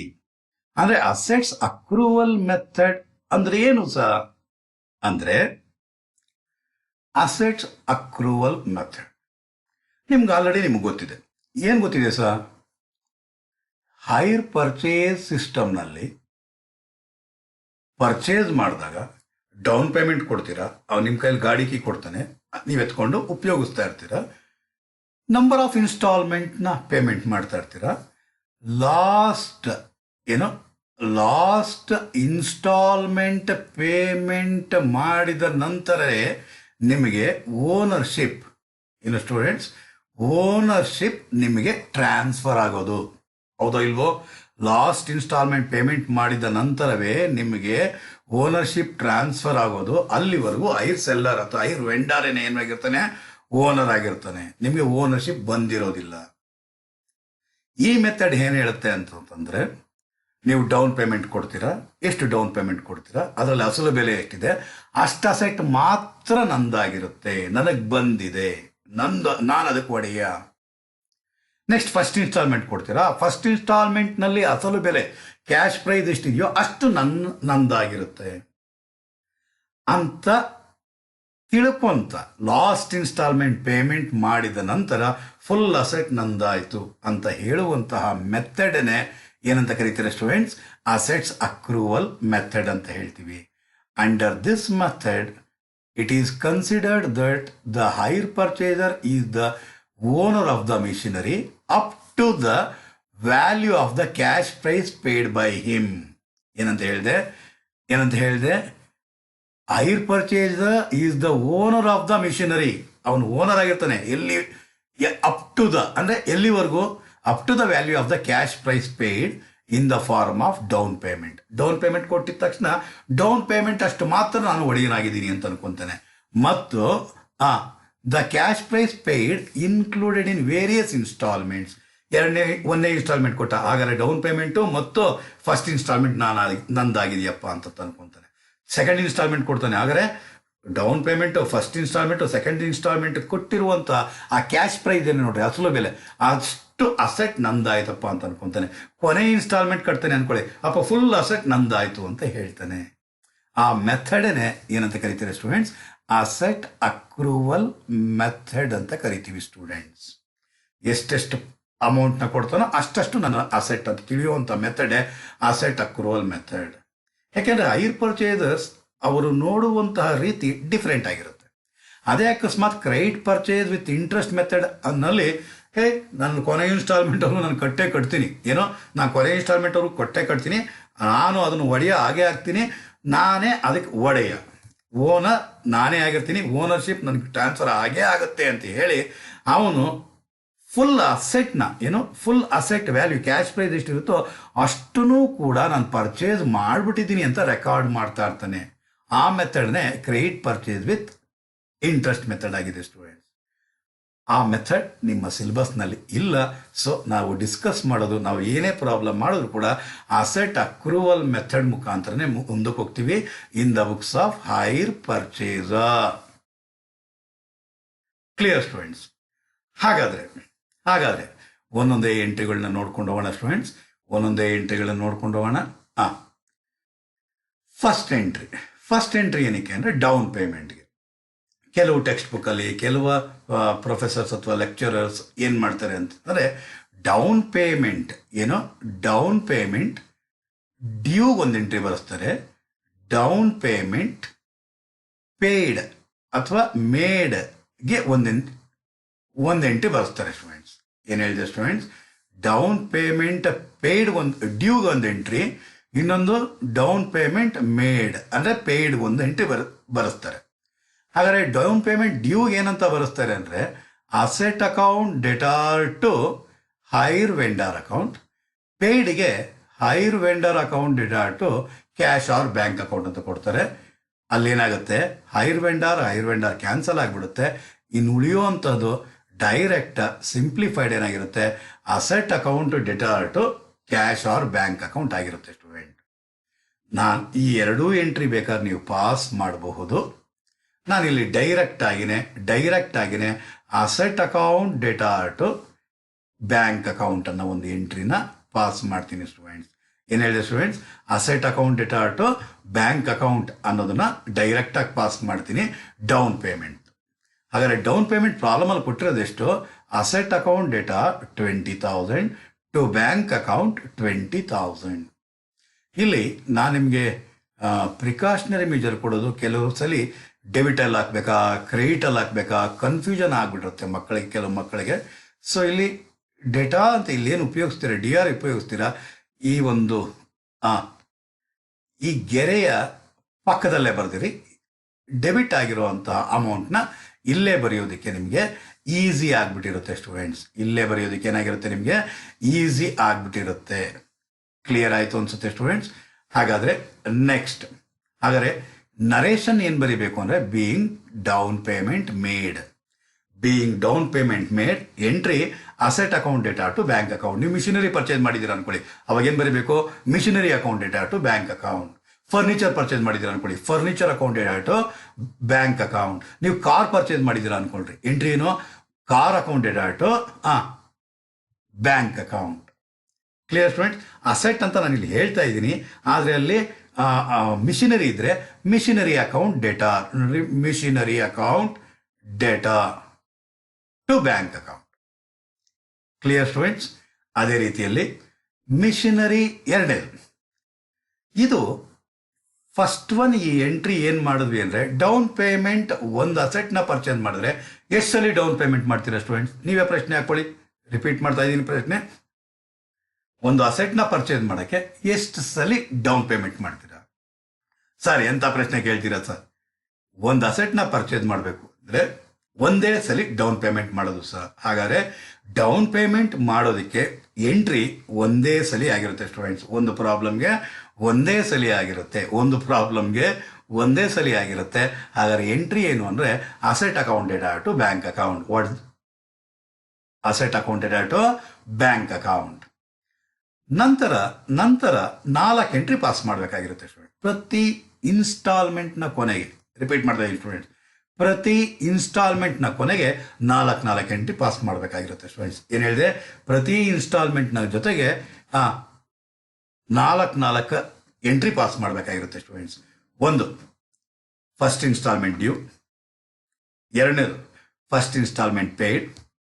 Repeat ಮಾಡ್ತೀನಿ, first instalment due, first instalment paid, depreciation charge. Entries ಹೇಳ್ತೀನಿ, ನಾನು ಮತ್ತೆ ಹೇಳ್ತೀನಿ, ಎಂಟ್ರೀಸ್ ಹೇಳ್ತೀನಿ students. Instalment due, instalment paid, depreciation, ಕೊನೆದು interest and depreciation transfer to P and L account. Repeat ಮಾಡ್ತಾ ಇದ್ದೀವಿ students. ಒಂದನೇದೇನು ಸ್ಟೂಡೆಂಟ್ಸ್, ಒಂದನೇದು ಇನ್ಸ್ಟಾಲ್ಮೆಂಟ್ ಡ್ಯೂ, ಎರಡನೇದು ಇನ್ಸ್ಟಾಲ್ಮೆಂಟ್ ಪೇಯ್ಡ್, ಮೂರನೇದು ಡಿಪ್ರಿಸಿಯೇಷನ್ ಬೀಯಿಂಗ್ ಡಿಪ್ರಿಸಿಯೇಷನ್ ಚಾರ್ಜ್ಡ್, ನಾಲ್ಕನೇದು ಟ್ರಾನ್ಸ್ಫರೆಂಟ್. ಮರಿಲೇಬಾರ್ದು ಸ್ಟೂಡೆಂಟ್ಸ್. ಒಂದು ಡ್ಯೂ ಎಂಟ್ರಿ, ಇನ್ನೊಂದು ಪೇಮೆಂಟ್ ಎಂಟ್ರಿ, ಮೂರನೇದು ಡಿಪ್ರಿಸಿಯೇಷನ್ ಎಂಟ್ರಿ, ನಾಲ್ಕನೇದು ಟ್ರಾನ್ಸ್ಫರ್ ಎಂಟ್ರಿ. ರಿಪೀಟ್ ಮಾಡ್ತಾ ಇದ್ದೀವಿ students. Due entry, payment entry, depreciation entry, transfer. ಏನೇನು ಟ್ರಾನ್ಸ್ಫರ್ ಮಾಡಬೇಕು? Interest and depreciation transfer to P and L account. Interest and depreciation transfer to P and L account. ಹಾಗಾದರೆ 4 entry pass ಮಾಡಿ ಪ್ರತಿ ವರ್ಷದ ಕೊನೆಗೆ. ಹಾಗಾದರೆ first instalment due, first instalment paid, depreciation charge on machinery, interest and depreciation transfer to P and L account. ಅದಾದಮೇಲೆ ಈ 4 entry ಆದಮೇಲೆ ಮತ್ತೆ ಎರಡನೇ ವರ್ಷಕ್ಕೆ ಮತ್ತೆ 4 ಎಂಟ್ರಿ ಪಾಸ್ ಮಾಡಬೇಕು. ಎರಡನೇ ವರ್ಷಕ್ಕೆ 4 ಎಂಟ್ರಿ ಏನು? Second instalment due, second instalment paid, second year depreciation charge, interest and depreciation transfer to P and L account. ಮೂರನೇ ವರ್ಷಕ್ಕೆ ಮತ್ತೆ 4 ಎಂಟ್ರಿ. ಮೊದಲನೇ ವರ್ಷಕ್ಕೆ 4 ಎಂಟ್ರಿ, ಎರಡನೇ ವರ್ಷಕ್ಕೆ 4 ಎಂಟ್ರಿ, ಮೂರನೇ ವರ್ಷಕ್ಕೆ 4 ಎಂಟ್ರಿ. ಪ್ರತಿ ವರ್ಷ 4 entry. At the end of each and every year we need to pass four entries. One is installment due entry, second one is installment payment entry, third one depreciation charge entry, last one transferred interest and depreciation transfer to pay and account entry. Clear ಆಗೋಯ್ತು ಅನ್ಸುತ್ತೆ students. ಮತ್ತೊಂದ್ಸಲ recall ಮಾಡಿ. Instalment due, instalment paid, charging depreciation, interest and depreciation transfer to P and account. Right? Okay. ಹಾಗಾದರೆ first due entry ಮಾಡಬೇಕಾಗಿರುತ್ತೆ students. ಏನು due entry? ಕೊಡಬೇಕು, ಕೊಡ್ತೀನಿ, ಇನ್ನೂ ಕೊಟ್ಟಿಲ್ಲ, ಕೊಡ್ತೀನಿ. 31 ಡಿಸೆಂಬರ್ ಮಾಡ್ತಾ ಹಂಗಾರೆ ನಿಮಗೆ ಕೊಡಬೇಕಾಗಿದೆಯಾ? ಕೊಡಬೇಕು ಅನ್ನೋದಕ್ಕೆ ಬೇಯಿಂಗ್ ಫಸ್ಟ್ ಇನ್ಸ್ಟಾಲ್ಮೆಂಟ್ ಡ್ಯೂ. ಏನು? Being first instalment due. ಅದೇ ನೆಕ್ಸ್ಟ್ ಇಯರ್ಗೆ ಇದೇ ಎಂಟ್ರಿ ಪಾಸ್ ಮಾಡಬೇಕು. ಬೇಯಿಂಗ್ ಸೆಕೆಂಡ್ ಇನ್ಸ್ಟಾಲ್ಮೆಂಟ್ ಡ್ಯೂ, ಇದೇ ಎಂಟ್ರಿ ಮತ್ತೆ ಮಾಡಬೇಕು. Being third instalment due. Entry ಏನು? ಕೊಡಬೇಕಾಗಿದೆ. ಏನು ಕೊಡಬೇಕಾಗಿದೆ? ಅಸಲು, ಏನು ಅಸಲು ಬಡ್ಡಿ ಸೇರಿಸಿ ಇನ್ಸ್ಟಾಲ್ಮೆಂಟ್ ಅಮೌಂಟ್ ಕೊಡಬೇಕಾಗಿದೆ. ಓಹೋ, ಏನ್ ಹೇಳ್ತಾ ಇದ್ದೀರಾ ಸರ್? ಅಸಲು ಅಂದ್ರೆ ಮೆಷಿನರಿ ಅಕೌಂಟ್ ಡೇಟಾ, ಇಂಟ್ರೆಸ್ಟ್ ಅಂದ್ರೆ interest account data to hire vendor account. ಅಸಲು ಬಡ್ಡಿ ಸೇರಿಸಿ ಅವನು ಕೊಡಬೇಕಾಗಿದೆ. Machinery account debtor, interest account data to hire vendor account. ಹಾಗಾದ್ರೆ ಇಂಟ್ರೆಸ್ಟ್ ನ ಕ್ಯಾಲ್ಕುಲೇಷನ್ ಮಾಡಿರುವಂತ ಟೇಬಲ್ ನೋಡ್ತಾ ಇದ್ರೆ ಎಂಟ್ರಿಗಳಾಗಿದ್ದಾಗೆ ಉದುರುತ್ತೆ ಸ್ಟೂಡೆಂಟ್. ಹಾಗಾದ್ರೆ ಆ ಒಂದು ಇಂಟ್ರೆಸ್ಟ್ ಕ್ಯಾಲ್ಕುಲೇಷನ್ ಟೇಬಲ್ನ ಒಂದ್ಸಲಿ ನೋಡಿಕೊಂಡು ಆಗಿಂದ ಹಾಗೇನೆ ಏನೋ ಎಂಟ್ರೀಸ್ ಮಾಡ್ಕೊಳ್ತಾ ಹೋಗೋಣ ಸ್ಟೂಡೆಂಟ್ಸ್. ಬನ್ನಿ ಸ್ಟೂಡೆಂಟ್ಸ್, ಅಲ್ಲಿ ನೋಡೋಣ. ಹಾಗಾದ್ರೆ 44ನೇ ಪ್ರಾಬ್ಲಮ್ ಅಲ್ಲಿ ಇದ್ವಿ ನಾವು. 44ನೇ ಪ್ರಾಬ್ಲಮ್ ಅಲ್ಲಿ ಇಂಟ್ರೆಸ್ಟ್ ಮತ್ತು ಡಿಪ್ರಿಸಿಯೇಷನ್ ಕ್ಯಾಲ್ಕುಲೇಷನ್ ಮಾಡಿದ್ವಿ. ಹಾಗಾದ್ರೆ ಫಸ್ಟ್ 1/1/2010ಗೆ ಡೌನ್ ಪೇಮೆಂಟ್ ಮಾಡಿದನಂತೆ. ಹಾಗಾದ್ರೆ ಎಂಟ್ರಿ ಬರೆದು ಬಿಡೋಣ. ಯಾವ ಡೇಟು? ಫಸ್ಟ್ ಜಾನ್ವರಿ 2010ಗೆ ಮಷಿನರಿ ಅಕೌಂಟ್ ಡೇಟಾ ಏನು ಎಂಟ್ರಿ ಬರಬೇಕಾಗಿರುತ್ತೆ students? Machinery account debtor 20,000 to bank account 20,000. Narration ಏನು ಬರೀಬೇಕು students? Being down payment made. ಇದು ಫಸ್ಟ್ ಜಾನ್ವರಿ ಆಗೋಯ್ತು. ನೆಕ್ಸ್ಟ್ 4 ಎಂಟ್ರಿ ಯಾವಾಗ ಮಾಡಬೇಕಾಗಿರುತ್ತೆ? 31st December 2010. Clear students? 31st December 2010. 31st December 2010. 31st December 2010. 4 entry pass ಮಾಡಬೇಕಾಗಿರುತ್ತೆ students. 1ನೇ entry ಏನು? Due entry. Due ಅಂದರೆ ಕೊಡಬೇಕಾಗಿರುತ್ತೆ. ಏನು ಕೊಡಬೇಕಾಗಿರುತ್ತೆ? ಅಸಲು ಬಡ್ಡಿ ಸೇರಿಸಿ ಕೊಡಬೇಕಾಗಿರುತ್ತೆ ಸ್ಟೂಡೆಂಟ್ಸ್. ಅಸಲು ಅಂತಂತಂದ್ರೆ ಕ್ಯಾಶ್ ಪ್ರೈಸ್, ಅದೇನೆ ಮಷಿನರಿ ಅಕೌಂಟ್. ತಲೆ ಒಳಗಡೆ ಇಕ್ಕೊಂಬಿಟ್ರಿ. ಕ್ಯಾಶ್ ಪ್ರೈಸ್ ಕಾಲಮ್ ಇಲ್ಲಿ ಏನು ಕಾಣಿಸ್ತಿದೆಯೋ ಇದೇನೆ ಮಿಷನರಿ ಅಕೌಂಟ್ಗೆ ಸಂಬಂಧಪಟ್ಟಿರುವಂತಹದ್ದು. ಮಿಷನರಿ ಅಕೌಂಟ್ಗೆ ಸಂಬಂಧಪಟ್ಟಿರುವಂತಹದ್ದು. ಇಂಟ್ರೆಸ್ಟ್ ಅಂದ್ರೆ ಇಂಟ್ರೆಸ್ಟ್ ಗೊತ್ತಾಗ್ಬಿಟ್ಟಿದೆ ನಿಮಗೆ. ಇನ್ಸ್ಟಾಲ್ಮೆಂಟ್ನ ಯಾರು ಕೊಡಬೇಕಾಗಿರೋದು? ಹೈರ್ ವೆಂಡರ್ಗೆ. ಕಾಲಮ್ ಕರೆಕ್ಟಾಗಿ ತಲೆ ಒಳಗಡೆ ಇಟ್ಕೊಂಬಿಡಿ ಸ್ಟೂಡೆಂಟ್. ಕ್ಯಾಶ್ ಪ್ರೈಸ್ ಅಂದ್ರೆ ಮಿಷನರಿ, ಇನ್ಸ್ಟಾಲ್ಮೆಂಟ್ ಅಂದ್ರೆ ಹೈರ್ ವೆಂಡರ್, ಇಂಟ್ರೆಸ್ಟ್ ಅಂದ್ರೆ ಇಂಟ್ರೆಸ್ಟ್. ನೋಡಿ ಇಲ್ಲಿ ಎಷ್ಟು? 17,275 ರೂಪಾಯಿ ಕೊಡಬೇಕಾಗಿದೆ. ಎಷ್ಟು ಕೊಡಬೇಕಾಗಿದೆ? 17,275 ರೂಪಾಯಿ ಕೊಡಬೇಕಾಗಿದೆ ಅಸಲು. 2,725 ರೂಪಾಯಿ ಕೊಡಬೇಕಾಗಿದೆ ಬಡ್ಡಿ. ಇವೆರಡನ್ನೂ ಸೇರಿಸಿದ್ರೆ 20,000 ಇನ್ಸ್ಟಾಲ್ಮೆಂಟ್ ಕೊಡಬೇಕಾಗಿದೆ. ಹಾಗಾದ್ರೆ ಇದನ್ನ ಸೇರಿಸಿ ಅಂದ್ರೆ ಇದೇನಿದು? Machinery account. ಇದೇನಿದು? ಇಂಟ್ರೆಸ್ಟ್ ಬರ್ತಾ ಇದೆ, ಮಷಿನರಿ ಬರ್ತಾ ಇದೆ. ಸೊ ಡೆಬಿಟ್ ಮಾಡಿ. ಇಂಟ್ರೆಸ್ಟ್ ಅನ್ನೋದು ಕೊಟ್ಟರೆ ನಮ್ಗೇನಾಗುತ್ತೆ? Debit all expenses and losses. Debit ಮಾಡಿ. ಸೊ ಹೈರ್ ವೆಂಡರ್ಗೆ ಕೊಡಬೇಕಾಗಿರೋದು. ಹಾಗಾದ್ರೆ ಎಂಟ್ರಿ ಏನಾಗಿರುತ್ತೆ students? Machinery account debtor, interest account data to hire vendor account. Next ಇಯರ್ಗಿಲ್ಲಿ machinery account debtor, interest account data to hire vendor account. ನೋಡ್ರಿ, ಇವೆರಡು debit ಆಗಿರುತ್ತೆ, ಇದು ಕ್ರೆಡಿಟ್ ಆಗಿರುತ್ತೆ. ಈ ವರ್ಷ ಕೊನೆ ವರ್ಷ machinery account debtor, interest account data to hire vendor account. ನಾನು ಮೊದಲೇ ಹೇಳ್ತಾ ಇದ್ದೀನಿ ಟೇಬಲ್ನ ನೋಡ್ತಾ ಇದ್ರೆ ನಿಮಗೆ ಎಂಟ್ರಿಗಳು ಉದುರುತ್ತೆ. ನಿಮ್ಮ ಮೈಂಡಿಂದನೇ ನೀಟಾಗಿ ಬರ್ತಾ ಇರುತ್ತೆ. ಯಾವುದೇ ರೀತಿಯಾದಂಥ ತೊಂದರೆ ವಿಳಂಬ ಆಗದಿರ ನಿಮಗೆ ಏನು ಬರ್ತಾ ಇರುತ್ತೆ? ಎಂಟ್ರೀಸ್ ಎಲ್ಲ ಪಟ ಪಟ ಪಟ ಪಟ ಬರ್ತಾ ಇರುತ್ತೆ ಸ್ಟೂಡೆಂಟ್ಸ್. Clear students? ಅರ್ಥ ಆಯಿತು ಅಂತ ಭಾವಿಸ್ಬೋದಾ? ಯಾವ ರೀತಿ ಸ್ವಲ್ಪ ಗಮನಿಸ್ಬಿಡಿ ಇಲ್ಲಿ. ಏನಿದು? Machinery account debtor, interest account data to hire vendor account. ಏನಿದು? ಫಸ್ಟ್ ಇನ್ಸ್ಟಾಲ್ಮೆಂಟ್ ಡ್ಯೂ 17275 ಅಸಲು, ಬಡ್ಡಿ 2725. Machinery account debtor, interest account data to hire vendor account. ಹಾಗಾದ್ರೆ ಇವೆರಡನ್ನೂ ಸೇರಿಸಿ, ಅಸಲು ಬಡ್ಡಿ ಎರಡನ್ನೂ ಸೇರಿಸಿದ್ರೆ ಎಷ್ಟು ಸಾವಿರ ಹೈರ್ ವೆಂಡರ್ ಕೊಡಬೇಕಾಗಿರುತ್ತೆ? 20,000 ಕೊಡಬೇಕಾಗಿರುತ್ತೆ. ಕೊಡಬೇಕಾಗಿದೆ ಅಂತ ಹಂಗೆ ಓಡಾಡ್ಕೊಂಡಿರ್ತೀರ ನೀವು, ಕೊಟ್ಟು ಬಿಡಬೇಕಾಗಿರುತ್ತೆ. ಹೈರ್ ವೆಂಡರ್ ಅಕೌಂಟ್ ಡೇಟಾ ಏನು students? Hire vendor account debtor, hire vendor account data to bank account. ಎಷ್ಟು ಸಾಲ ಕೊಡಬೇಕಾಗಿರುತ್ತೆ? 20,000. ಎಷ್ಟು students? 20,000. Hire vendor account data to bank account. ಹಾಗಾದ್ರೆ machinery account debtor, interest account data to hire vendor account. Next ಆಗಿಂದಾಗೆ ಇದು ನಂಗೆ continue ಮಾಡಬೇಕು, ಕೊಡಬೇಕು ಅಲ್ಲಪ್ಪ ತಗೊಂಡೋಗ್ಬಿಡು. Hire vendor account data to bank account. Clear students? ಇದು ಡ್ಯೂ ಎಂಟ್ರಿ, ಇದು ಪೇಮೆಂಟ್ ಎಂಟ್ರಿ. ಎಷ್ಟು ಸಾವಿರ ಕೊಡಬೇಕಾಗಿರೋದು ಅವನಿಗೆ? ನೋಡಿ, ಎಷ್ಟು ಸಾವಿರ ಕೊಡಬೇಕಾಗಿರೋದು? ಅಸಲು ಬಡ್ಡಿ ಸೇರಿಸಿ ಎಷ್ಟು ಕೊಡ್ಬೇಕಾದ್ರೆ 20,000 ಕೊಟ್ಬಿಡಿ ಅವನಿಗೆ, ಕೊಟ್ಬಿಡಿ ಅವನಿಗೆ. Clear students? ಅಸಲು ಬಡ್ಡಿ ಸೇರಿಸಿ ಅವನಿಗೆ ಕೊಟ್ಟುಬಿಡಿ. Clear students? ಹಾಗಾದ್ರೆ machinery account debtor, interest account data to hire vendor account, hire vendor account data to cash account, cash in the sense bank account. Depreciation charge ಮಾಡೋದಕ್ಕೆ ಎಂಟ್ರಿ. ಫಸ್ಟ್ ಇಯರ್ ಡಿಪ್ರಿಸಿಯೇಷನ್ 74,500 ಮೇಲೆ 10% ಅಂದರೆ 7450 ಬಂದಿದೆ. Depreciation ಅಂದರೆ asset value ಏನಾಗಿರುತ್ತೆ? ಕಡಿಮೆ ಆಗಿರುತ್ತೆ. ಅಸೆಟ್ನ ನಾವು purchase ಮಾಡಿದಾಗ ಡೆಬಿಟ್ ಮಾಡಿದ್ವಿ. ನೋಡ್ರಿ, ಇಲ್ಲಿ ಅಸೆಟ್ ಏನಾಗಿದೆ ನೋಡ್ರಿ, ಡೆಬಿಟ್ ಆಗಿತ್ತು. ಹಾಗಾದ್ರೆ ಅಸೆಟ್ ವ್ಯಾಲ್ಯೂ ಡಿಪ್ರಿಸಿಯೇಷನ್ ಅನ್ನಿರುತ್ತೆ ಏನು?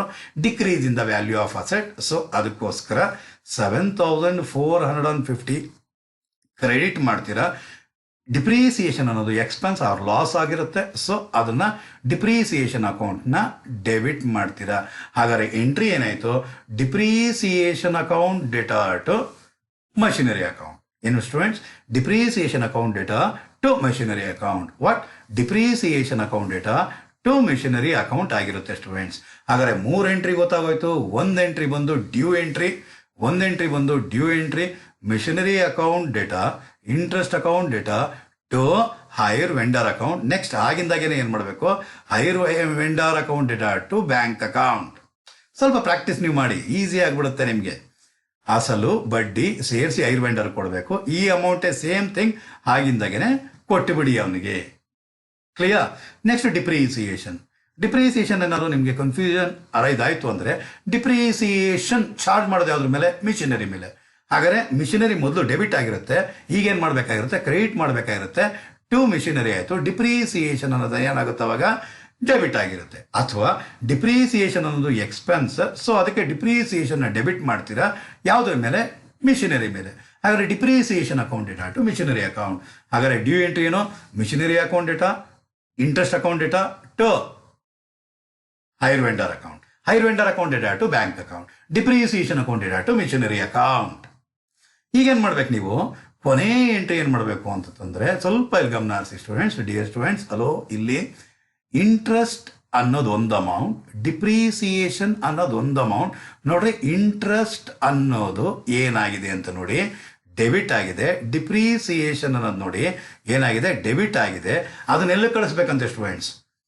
ಪ್ರಾಫಿಟ್ ಅಂಡ್ ಲಾಸ್ ಅಕೌಂಟ್ ಕಳಿಸ್ಬೇಕಾಗಿರುತ್ತೆ. ಎಲ್ಲಿ ಕಳಿಸ್ಬೇಕಾಗಿರುತ್ತೆ students? Profit and loss account ಕಳಿಸ್ಬೇಕಾಗಿರುತ್ತೆ. ನೀವು ಅವೆರಡು ಮೊದಲು ಡೆಬಿಟ್ ಆಗಿರೋದ್ರಿಂದ ಕ್ರೆಡಿಟ್ ಮಾಡ್ತೀರಾ. To interest account, to depreciation account. Interest ಎಷ್ಟಂತೆ? 2725. ಡಿಪ್ರಿಸಿಯೇಷನ್ ಎಷ್ಟಂತೆ? 7450. 2725 ಪ್ಲಸ್ 7450 ಅವೆರಡನ್ನೂ ಕೂಡ್ರಿ 10,175 ಡೆಬಿಟ್ ಮಾಡಿ. ಇನ್ನೊಂದು logic students, profit and loss account ಮಾಡ್ತೀರಾ. Profit and loss account debit ಸೈಡೆಲ್ಲ ಏನಿರುತ್ತೆ? ಎಕ್ಸ್ಪೆನ್ಸ್ ಇರುತ್ತೆ. ಕ್ರೆಡಿಟ್ ಸೈಡೆಲ್ಲ ಏನಿರುತ್ತೆ? ಇನ್ಕಮ್ಸ್ ಇರುತ್ತೆ. ಈಗ ಹೇಳಿ, ಇಂಟ್ರೆಸ್ಟ್ನ ನೀವು ಕೊಡಬೇಕಾಗಿದೆ, ಎಲ್ಲಿ ತಗೊಂತೀರಾ? ಡೆಬಿಟ್ ಸೈಡ್ ತಗೊಂತೀರಾ, ಟು ಇಂಟ್ರೆಸ್ಟ್. ಡಿಪ್ರಿಸಿಯೇಷನ್ ಆಗಿದೆ, ಎಕ್ಸ್ಪೆನ್ಸ್ ಅಥವಾ ಲಾಸ್ ಆಗಿದೆ, ಯಾವ ಸೈಡ್ ತಗೊಂತೀರಾ? ಡೆಬಿಟ್ ಸೈಡ್ ತಗೊಂತೀರಾ. ಹಾಗಾದ್ರೆ ಎಂಟ್ರಿ ಏನಾಯಿತು? P and L account data to interest to depreciation. ಇದು ಎರಡನೇ ಲಾಜಿಕ್ ಆಗಿರುತ್ತೆ ಸ್ಟೂಡೆಂಟ್ಸ್. ಯಾವ ಲಾಜಿಕ್ ನಿಮ್ಗೆ ಇಷ್ಟ ಇದೆಯೋ ಅದನ್ನ ಹಿಡ್ಕೊಳ್ಳಿ, ಜ್ಞಾಪಕ ಇಟ್ಕೊಳ್ಳಿ ಸ್ಟೂಡೆಂಟ್ಸ್. ಹಾಗಾದ್ರೆ ಡೌನ್ ಪೇಮೆಂಟ್ ಕೊಟ್ಟಿದ್ದಾಯ್ತು ನೀವು. Asset account data to bank account. Down payment ಕೊಟ್ಟೇನಾಗಿರುತ್ತೆ students? Asset account data to bank account. ಇದು ಒಂದು ವರ್ಷಕ್ಕೆ ಒಂದ್ಸಲಿ ಒಂದು ಅಸೆಟ್ಗೆ ಒಂದ್ಸಲಿ ಮಾಡಬೇಕಷ್ಟೇ, ಸ್ಟಾರ್ಟಿಂಗ್ನಲ್ಲಿ ಅಷ್ಟೇನೆ. Asset account data to bank account. ಅದಾದ್ಮೇಲೆ 4 ಎಂಟ್ರಿಗಳು ಪಾಸ್ ಮಾಡಬೇಕಾಗಿರುತ್ತೆ ಸ್ಟೂಡೆಂಟ್ಸ್. ಅದಾದ್ಮೇಲೆ ಏನು ಮಾಡಬೇಕಾಗಿರುತ್ತೆ? 4 ಎಂಟ್ರಿಗಳು ಪಾಸ್ ಮಾಡಬೇಕಾಗಿರುತ್ತೆ ಸ್ಟೂಡೆಂಟ್ಸ್. ಒಂದು ಡ್ಯೂ ಎಂಟ್ರಿ, ಎರಡನೇದು ಪೇಮೆಂಟ್, ಮೂರನೇದು ಡಿಪ್ರಿಸಿಯೇಷನ್, 4ನೇದು interest and depreciation transfer entry. ಹಾಗಾದ್ರೆ ಫಸ್ಟ್ ಡ್ಯೂ ಎಂಟ್ರಿ ಏನು ಬರಿಬೇಕಾಗಿರುತ್ತೆ? Machinery account debtor, interest account data to hire vendor account. Hire ವೆಂಡರ್ನ ಆಗಿಂದಾಗೇನೆ ಡೆಬಿಟ್ ಮಾಡಿಬಿಡಿ. Hire vendor account data to bank account, depreciation account data to machinery account. ಗೊತ್ತಾಗ್ತಿದೆ ಅನ್ಸುತ್ತೆ students. Next P&L account data to interest account and depreciation account. ಹಾಗಾದರೆ ನೋಡಿ, ಇಲ್ಲಿ ನಾನು ಮತ್ತೆ ರಿಪೀಟ್ ಮಾಡ್ತಾ ಇದ್ದೀನಿ ಯಾವ ರೀತಿ ಮಾಡಬೇಕಾಗಿರುತ್ತೆ. Clear students? ಹಾಗಾದ್ರೆ ಇವಾಗ ಎರಡನೇ ವರ್ಷದ ಎಂಟ್ರಿ ಮಾಡಬೇಕು ಅಂದಾಗ ಜ್ಞಾಪಕರ್ಲಿ ಡೇಟ್ 31st December 2011. ಎಷ್ಟು ಎಂಟ್ರಿ ಪಾಸ್ ಮಾಡಬೇಕು? 1, 2, 3, 4, 5. ಏನೇನು ಎಂಟ್ರಿ ಮಾಡಬೇಕಾಗಿರುತ್ತೆ? ಒಂದು ಡ್ಯೂ ಎಂಟ್ರಿ, ಎರಡನೇದು ಪೇಮೆಂಟ್ ಎಂಟ್ರಿ, ಮೂರನೇದು ಡಿಪ್ರಿಸಿಯೇಷನ್ ಎಂಟ್ರಿ, ನಾಲ್ಕನೇದು ಟ್ರಾನ್ಸ್ಫರ್ ಎಂಟ್ರಿ. Clear students? ಏನೇನು ಮಾಡಬೇಕು ಅಂತ ಗೊತ್ತಾಯಿತು ಅಂತ ಅಂದ್ಕೊಂಡಿದ್ದೀನಿ ಸ್ಟೂಡೆಂಟ್ಸ್. ಸೊ ಡ್ಯೂ ಎಂಟ್ರಿ ಬರೆದು ಬಿಡ್ತೀನಿ ನಿಮಗೆ. ಅಲ್ಲಿ ಅಲ್ಲೇ ಇದ್ದಿದ್ದರಿಂದ, ಅಲ್ಲೇ ಪ್ರಿಂಟೆಡ್ ಆಗಿರೋದ್ರಿಂದ ಕೆಲವರು ಕನ್ಫ್ಯೂಷನ್ ಇರುತ್ತೆ. ನೀವು ಬೋರ್ಡ್ ಮೇಲೆ ಬರೆದ್ರೆ ಅಂದರೆ ಚೆನ್ನಾಗಿರುತ್ತೆ ಅಂತ ಅಂದ್ಬಿಟ್ಟಿದೆ. ಸೊ ಅದನ್ನು ಇದು ಮಾಡ್ಕೊತೀನಿ ಈಗ. ಹಾಗಾದರೆ ಡ್ಯೂ ಎಂಟ್ರಿ ಏನು ಮಾಡಬೇಕಾಗಿರುತ್ತೆ? Machinery account debtor, interest account data to hire vendor account. Hire vendor ಒಂದು ಒಂದೇ, ಹೈರ್ ಸೆಲ್ಲರ್ ಒಂದು ಒಂದೇ. ಹಾಗಾದರೆ ಇಲ್ಲಿ ಅಸಲು, ಇಲ್ಲಿ ಬಡ್ಡಿ ಎರಡೂ ಸೇರಿಸಿ ಇನ್ಸ್ಟಾಲ್ಮೆಂಟ್. ಇನ್ಸ್ಟಾಲ್ಮೆಂಟ್ ಅಮೌಂಟ್ ನಮಗೆ ಗೊತ್ತು 20,000. 20,000ದಲ್ಲಿ ಬಡ್ಡಿ ಇಲ್ಲಿ ತಗೊಳ್ಳಿ, ಕ್ಯಾಶ್ ಪ್ರೈಸ್ ಇಲ್ಲಿ ತಗೊಳ್ಳಿ. ಅರ್ಥ ಆಗ್ತಾ ಇದೆ ಅಂತ ಭಾವಿಸ್ತೀನಿ ಸ್ಟೂಡೆಂಟ್ಸ್. ಹಾಗಾದರೆ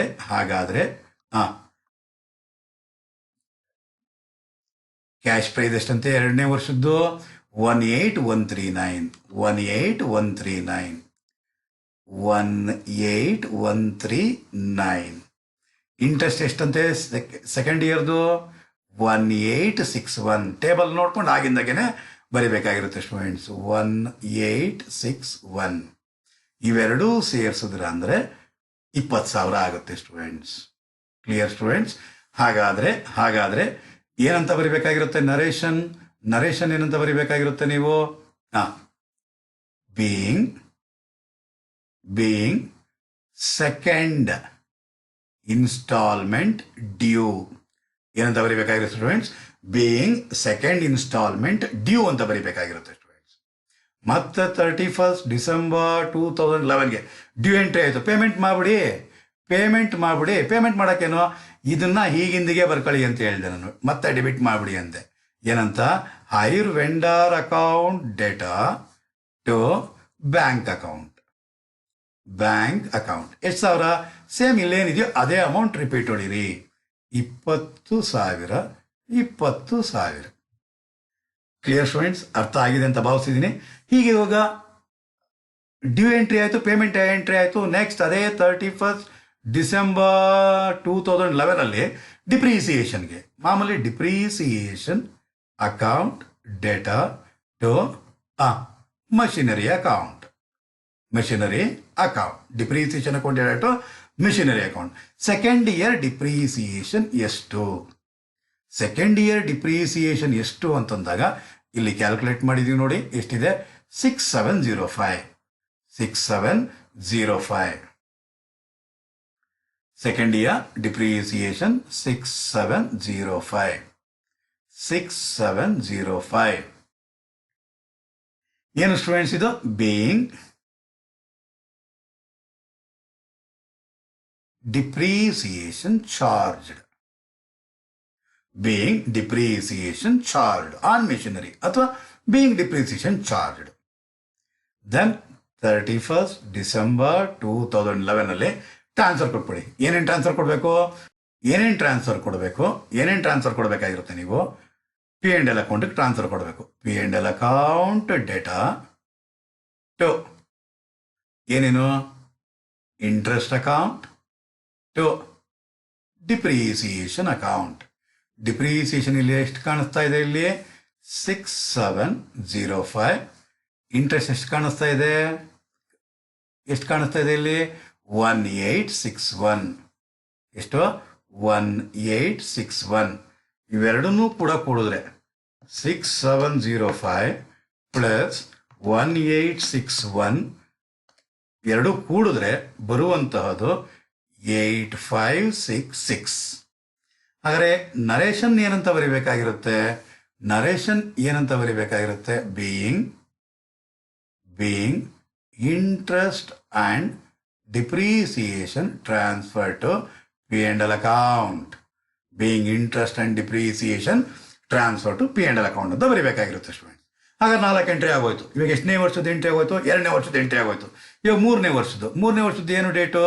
31st December 2012. ಎಷ್ಟು ಎಂಟ್ರಿ ಬರೀಬೇಕು? 4 ಎಂಟ್ರಿ ಬರೀಬೇಕು. 4 ಎಂಟ್ರಿ ಏನೇನು? Due entry, payment entry, depreciation entry, transfer entry. ಹಾಗಾದರೆ 31st December 2012 entry, due entry ಏನು ಬರೀಬೇಕಾಗಿರೋದು? Machinery account debtor, interest account data to hire vendor account.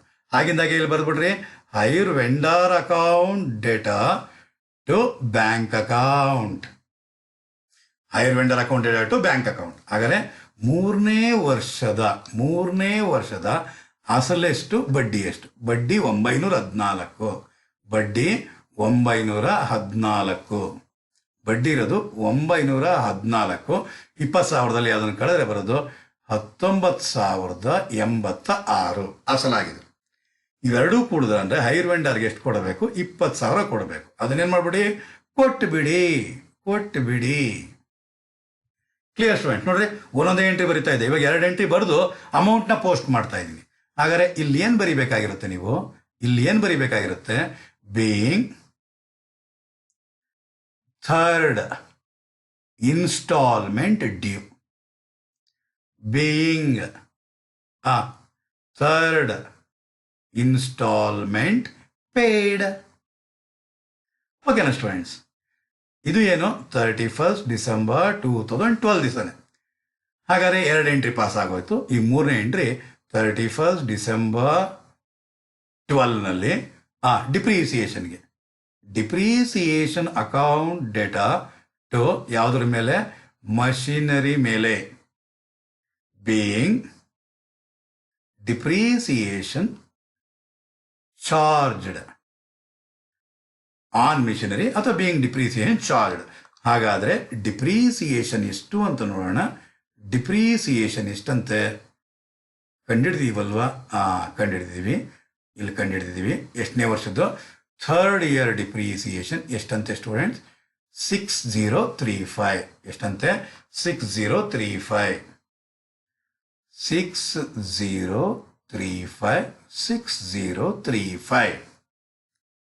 Clear students? 6035. ಅದೇ 31st December 2012ನಲ್ಲಿ P&L account data to interest account to depreciation account. ಹಾಗಾದರೆ interest ಎಷ್ಟಂತೆ? Depreciation ಎಷ್ಟಂತೆ? Depreciation ಇರೋದು 6035. Interest ಎಷ್ಟಂತೆ? 914. ಎಷ್ಟು? 914.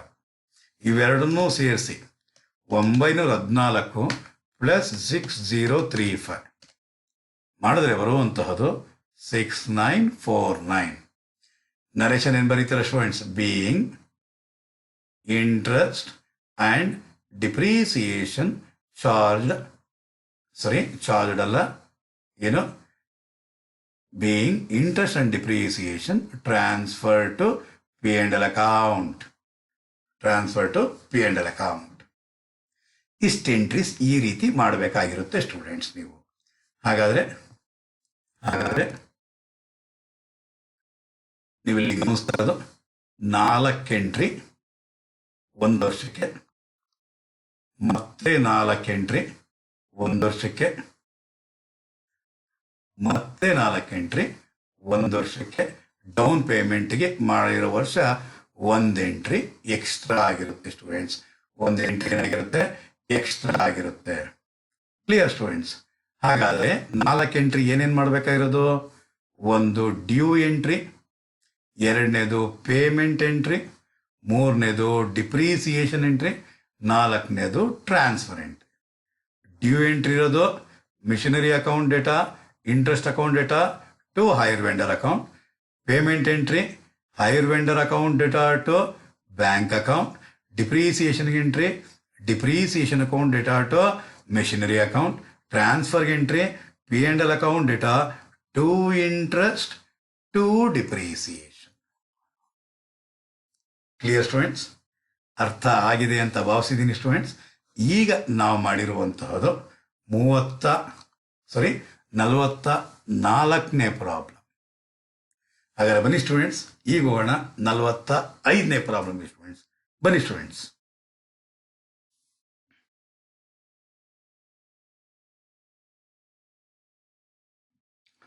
Okay students, ಈಗ ನಾವು ಮಾಡಿದ್ದು 44ನೇ ಪ್ರಾಬ್ಲಮ್. ಈಗ ಮಾಡಕ್ಕೆ ಕೊಡ್ತಾ ಇರೋದು 45ನೇ ಪ್ರಾಬ್ಲಮ್. ಏನು ಹೇಳ್ತಾರಂತೆ, on 1st January 2006 Chandu bought a machine on HPS. The cash price was rupees 1,49,000 and the payment was to be made as follows. ಏನೇನು ಕೊಟ್ಟಿದ್ದಾನೆ ಅದನ್ನೊಂದು ಸ್ವಲ್ಪ ನೀಟಾಗಿ ಬರ್ಕೊಂಬಿಡೋಣ. ಹಾಗಾದರೆ ಕ್ಯಾಶ್ ಪ್ರೈಸ್ ಎಷ್ಟಂತೆ ಸ್ಟೂಡೆಂಟ್ಸ್? ಕ್ಯಾಶ್ ಪ್ರೈಸ್ ಇರೋದು 1,49,000. ಏನು ಮಾಡೋಣ, ಇದನ್ನ ಒಂದು ಬಾಕ್ಸಲ್ಲಿ ಹಾಕಿ ಇಟ್ಬಿಡೋಣ. ₹40,000 was paid on signing the agreement. ಹಾಗಾದರೆ ಡೌನ್ ಪೇಮೆಂಟ್ ಎಷ್ಟಂತೆ ಸ್ಟೂಡೆಂಟ್ಸ್? ಡೌನ್ ಪೇಮೆಂಟ್ ಇರೋದು ಎಷ್ಟಂತೆ? 40,000 ಅಂತೆ. Then and the balance in 3 yearly installment of ₹40,000. ಹಾಗಾದರೆ 1, 2, 3 ಇನ್ಸ್ಟಾಲ್ಮೆಂಟ್ ಅಂತೆ. ಎಷ್ಟೆಷ್ಟು ಸಾವಿರ ಅಂತೆ ಒಂದೊಂದು ಇನ್ಸ್ಟಾಲ್ಮೆಂಟ್ಸು? 40,000 40,000 40,000. ಹಾಗಾದರೆ ಟೋಟಲ್ ಆಗಿ ಇಷ್ಟು ಕೂಡಿದ್ರೆ ಎಷ್ಟು ಬರುತ್ತೆ? ಎಷ್ಟು ಬರುತ್ತೆ ಅಂದರೆ 1,60,000 ಬರುತ್ತೆ. 1,49,000 ಕೊಡೋಕ್ಕೆ ಬದಲಾಗಿ 1,60,000 ಕೊಟ್ಟಿದ್ದೀವಿ ಅಂದರೆ ಇನ್ಕ್ಲೂಸಿವ್ ಆಫ್ ಇಂಟ್ರೆಸ್ಟ್ ಮೆಥಡ್ ಆಯಿತು. ಇದೇ ಹೈರ್ ಪರ್ಚೇಸ್ ಪ್ರೈಸ್ ಆಗಿರುತ್ತೆ. ಇಂಟ್ರೆಸ್ಟ್ ರೇಟ್ ಆಫ್ ಇಂಟ್ರೆಸ್ಟ್ ಎಷ್ಟಂತೆ ಸ್ಟೂಡೆಂಟ್ಸ್? 5% ಅಂತೆ. ರೇಟ್ ಆಫ್ ಇಂಟ್ರೆಸ್ಟ್ ಎಷ್ಟಂತೆ ಸ್ಟೂಡೆಂಟ್ಸ್? 5% ಅಂತೆ. ಹಾಗಾದರೆ 5%. Rate of interest 5%. ಡಿಪ್ರಿಸಿಯೇಷನ್ ಎಷ್ಟು ಪರ್ಸೆಂಟ್ ಅಂತೆ ಸ್ಟೂಡೆಂಟ್ಸ್? 10% ಅಂತೆ. ಡಿಮಿನಿಷಿಂಗ್ ಬ್ಯಾಲೆನ್ಸ್ ಮೆಥಡ್ DBM ಮೇಲೆ DBM ಡಿಮಿನಿಷಿಂಗ್ ಬ್ಯಾಲೆನ್ಸ್ ಮೆಥಡ್ ಮೇಲೆ ಅಂತೆ ಸ್ಟೂಡೆಂಟ್ಸ್. ಹಾಗಾದ್ರೆ ಇವಾಗ ಏನು ಮಾಡಬೇಕಾಗಿರೋದು? ಇಂಟ್ರೆಸ್ಟ್ ಕ್ಯಾಲ್ಕುಲೇಷನ್ ಮಾಡಬೇಕಾಗಿರೋದು. ಬನ್ನಿ ಸ್ಟೂಡೆಂಟ್ಸ್, ಈಗ ಮಾಡೋಣ ನಾವು ಇಂಟ್ರೆಸ್ಟ್ ಕ್ಯಾಲ್ಕುಲೇಷನ್. ಓಕೆ ಸ್ಟೂಡೆಂಟ್ಸ್, ಈಗೆಲ್ಲ ಫಿಲ್ ಮಾಡ್ಕೊಂಡು ಹೋಗೋಣ. ಫಿಲ್ ಮಾಡೋದೇ ಆದರೆ ಡೇಟ್ ಕೊಟ್ಟಿದ್ದಾನೆ. ಏನು ಡೇಟ್ ಕೊಟ್ಟಿದ್ದಾನೆ ಅವನು? ಡೇಟ್ ಕೊಟ್ಟಿರೋದು 1/1/2006. 1/1/2006. 31st December 2006. 31st December 2007. 31st December 2008. Fine. Down payment ಎಷ್ಟಂತೆ ಸ್ಟೂಡೆಂಟ್ಸ್? 40,000 ಅಂತೆ. 40,000 ಇದರಾಗೆಲ್ಲ ಇಂಟ್ರೆಸ್ಟ್ ಇನ್ಕ್ಲೂಡ್ ಆಗಿದೆ. ಸೊ 40,000 40,000 40,000. ನೆಕ್ಸ್ಟ್ ಆಮೇಲೆ ಏನಂತೆ ಸ್ಟೂಡೆಂಟ್ಸ್? ಫಸ್ಟ್ ಇನ್ಸ್ಟಾಲ್ಮೆಂಟಲ್ಲಿ ಇಂಟ್ರೆಸ್ಟ್ ಇರೋದಿಲ್ಲ. ಹಾಗಾದರೆ ಇದು 40,000 ಆಗಿರುತ್ತೆ ಸ್ಟೂಡೆಂಟ್ಸ್. ಕ್ಯಾಶ್ ಪ್ರೈಸ್ ಎಷ್ಟು ಕೊಟ್ಟಿದ್ದಾನಂತೆ ಸ್ಟೂಡೆಂಟ್ಸ್? 1,49,000. ಇದನ್ನು ಇಲ್ಲಿ ಕಳಿಬೇಕಾಗಿರುತ್ತೆ. ಫಾಸ್ಟಾಗಿ ಮಾಡ್ಕೊಂಡು ಹೋಗ್ತೀನಿ, ಅರ್ಥ ಆಗ್ತಿದೆ ಅಂತ ಅನಿಸುತ್ತೆ. ಬರೋದು 1,09,000 ಇಂಟು ಎಷ್ಟು ಪರ್ಸೆಂಟ್ ಅಂತೆ? 5%.